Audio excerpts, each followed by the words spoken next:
Аларыңыз насылды? Сәлем, сүйкімді көрермендерім. Жалпы болжамға, жалпы жағдайыңызды көрейікші. Жайылма жасайын. Өзіңіздің есіміңізді ішіңізден айтып, мен осындаймын. Әпке, салт әте, салт әпше, мені қараш деп ішіңізден есіміңізді айтсаңыз болады. Мынау сіз. Тағы да қайталаймын, бұл жалпы болжам. Бірдеме сәйкес келмесе, жеке болжамға ақы төлеп аштыртсаңыз болады. Номерім TikTok рұқсат бермей жатыр номер жазуға. Аккаунтқа кіресіз, сол жерде беткі бейнесінде жеке болжам осылай деп номерім жазылып тұр. Мынау сіздің айналаңыздағы адамдар. Мынау сіздің ойларыңыз, жоспарларыңыз, мынау сіздің жүрегіңізде мазалаған, болмаса арман қиялдарыңыз және сіздің болашағыңыз.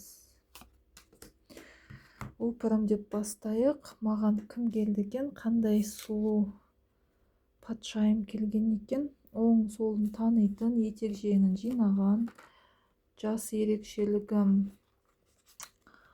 Енді бұл 16 жасар қыз емес, өмір көрген келіншек, барды жоқты білет. Керемет, сана сезіміңіз өз орында екен. Пақ шіркін бір екі адам бар екен айналаңызда. Отпен ойнап жүрсіз ба, әлде не бұл?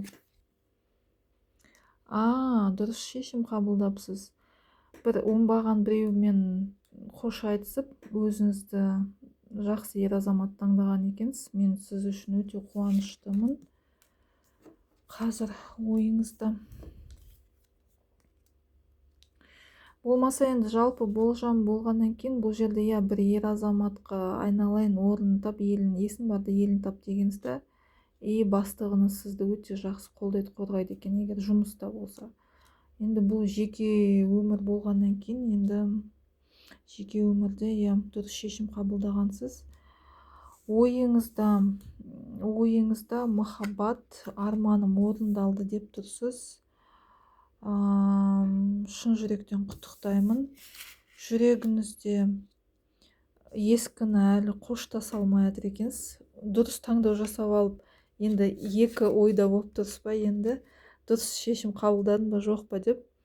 Жоқ, болашағыңыз айтады, өте дұрыс шешім қабылдағансыз, артқа жол жоқ, жаным сол, болды, ұмытшы ескі нәрсені.